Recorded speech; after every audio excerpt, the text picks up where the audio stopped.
जाहिर है, ऐसे शीर्षकों के साथ आप नॉन स्टॉप मनोरंजन के बादशाह से मनोरंजन की उम्मीद करते हैं। और सलमान खान, अक्षय कुमार और प्रियंका चोपड़ा जैसे ड्रीम कास्ट के साथ साजिद नाडियाडवाला द्वारा निर्मित मुझसे शादी करोगी से उम्मीदें कई गुना बढ़ जाती हैं। जब आप सीजन की सबसे बहुप्रतीक्षित शादी देखने के लिए थिएटर में जाते हैं तो आपके मन में कुछ सवाल आते हैं। क्या मुझसे शादी करोगी भारी उम्मीदों पर खरी उतरेगी? क्या सलमान और अक्षय के बीच की केमिस्ट्री, जो पहली बार एक साथ काम कर रहे हैं, धमाकेदार होगी? अगर हाँ, तो कौन होगा शो का दिल? आइए एक एक करके प्रश्नों पर विचार करें। मुझसे शादी करोगी डेविड धवन की पिछली फिल्मों की ही श्रेणी में आती है। इसका फोकस मनोरंजन पर है, जान देने या शिक्षित करने पर नहीं।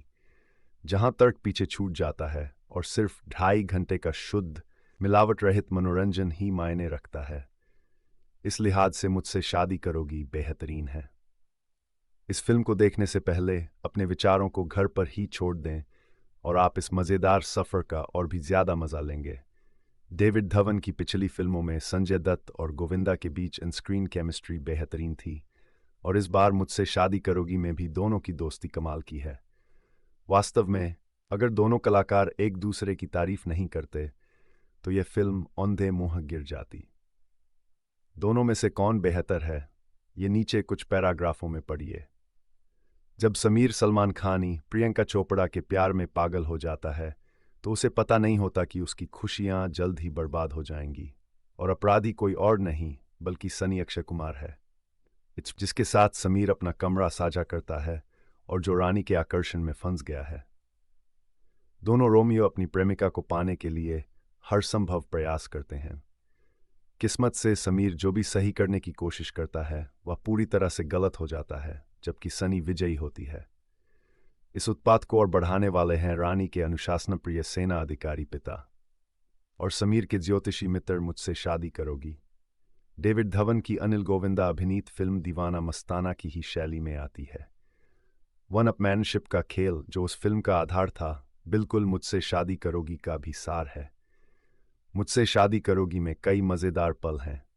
फिल्म की शुरुआत में ही मंच तैयार हो जाता है जब सलमान एक ज्योतिषी राजपाल यादव से टकराते हैं जब वह अपनी जिंदगी की नई शुरुआत करने गोवा पहुंचते हैं।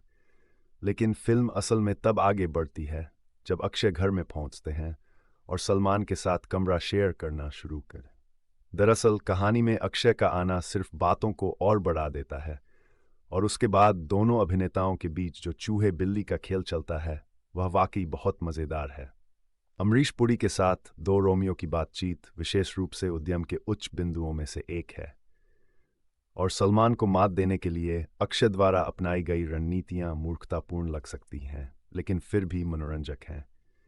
इंटरवल के बाद के हिस्से भी उतनी ही तेजी से आगे बढ़ते हैं, जिससे दर्शक पलक झपकाने का मौका नहीं पाते। क्लाइमैक्स, जब सलमान क्रिकेट पिच पर प्रियंका के लिए अपने प्यार का इजहार करते हैं, वाकई अलग है, और क्रिकेटरों की मौजूदगी दर्शकों को चौंका देगी। साथ ही नवजोत सिंह सिद्धू की अंग्रेजी में विशेष टिप्पणियां दर्शकों को हंसा देंगी। अंत में लड़की किसे मिलती है, इसका खुलासा यहां करना उचित नहीं होगा। डेविड धवन अपनी तरह की फिल्मों के लिए जाने जाते हैं, और मुझसे शादी करोगी में जो मसाला है वह मसाला मनोरंजन की तलाश करने वालों की भूख को शांत करने के लिए पर्याप्त है। मॉरिशस के कुछ मनोरम स्थानों पर स्टाइलिश तरीके से शूट की गई बिना किसी दोहरे अर्थ के ये फिल्म एक बार फिर साबित करती है कि केवल डेविड ही ऐसी कहानियों को बिना किसी अस्पष्ट कथानक के साथ पेश कर सकते हैं।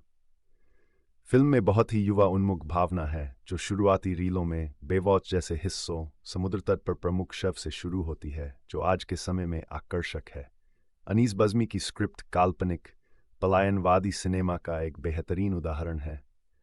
हालांकि फिल्म में कई रोचक क्षण हैं, लेकिन इंटरवल के बाद की अवधि में गति थोड़ी धीमी हो जाती है, क्योंकि एक बिंदु के बाद एक दूसरे से आगे निकलने का खेल थमने लगता है। लेकिन क्लाइमैक्स फिर से फिल्म को ऊपर ले जाता है। दूसरे भाग में थोड़ी सी कटौती ही मदद करेगी। संजय एफ गुप्ता की सिनेमेटोग्राफी बेहतरीन है। वैसे तो मॉरिशस में कई फिल्में शूट की जा चुकी हैं, लेकिन गुप्ता के लेंस ने इस जगह को इतनी खूबसूरती से कैप्चर किया है कि ये बिल्कुल एक नई जगह लगती है। रूमी जाफरी के संवाद फिल्म के मूड के अनुरूप हैं। इस तरह की फिल्में बुद्धि और हास्य पर आधारित होती हैं और रूमी के वन लाइनर पूरी तरह से मनोरंजक हैं। एक्शन सीन बेहतरीन है। साजिद वाजिद का संगीत स्कोर काफ़ी समृद्ध है।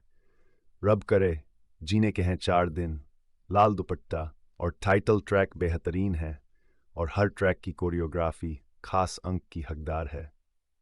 कलाकारों में से यह कहना वाकई मुश्किल है कि शो के अंत में कौन सीटी और ताली लेकर जाएगा। सलमान खान एक अच्छे अच्छे आदमी की भूमिका में हैं। उन्होंने अपने किरदार को जोश के साथ निभाया है। अभिनेता न केवल आकर्षक दिखते हैं, एक तारीफ जिसे उन्होंने स्वीकार करना सीख लिया है, बल्कि जिस सहजता से वे हास्यपूर्ण भागों को संभालते हैं वह अविश्वसनीय है। जब अक्षय वास्तव में फिल्म में अपने कामों को कम करके आंकते हैं तो आपका दिल सलमान के लिए दुखी हो जाता है, और ऐसा केवल उनके प्रभावी चित्रण के कारण होता है। अक्षय कुमार एक रहस्योद्घाटन है। उन्होंने पहले भी 2 बार कॉमेडी करने की कोशिश की है, मिस्टर एंड मिसेज खिलाड़ी और खाकी, और दोनों में ही उन्हें प्रशंसा मिली। मुझसे शादी करोगी के साथ उन्होंने अपने पिछले काम को पीछे छोड़ दिया है। उनकी टाइमिंग शानदार है और जिस दृढ़ता के साथ वे अपने व्यक्तित्व में मौजूद बुराई को सामने लाते हैं उसकी चर्चा आने वाले दिनों में होने वाली है। प्रियंका चोपड़ा ने भी खुद को उतना ही बेहतरीन ढंग से पेश किया है। हालांकि इस भूमिका के लिए वास्तव में नाटकीयता की आवश्यकता नहीं है, लेकिन सुंदर लड़की ने अपने किरदार को सहजता से निभाया है। साथ ही वह सलमान और अक्षय दोनों के साथ बहुत अच्छी जोड़ी बनाती है। अमरीश पुरी बेहतरीन है। सलमान के साथ उनके सीन्स फिल्म की शुरुआत में जब सलमान उन्हें थप्पड़ मारते हैं से लेकर क्रिकेट पिच पर फिनाले तक आपको हंसाते रहने पर मजबूर कर देंगे। राजपाल यादव में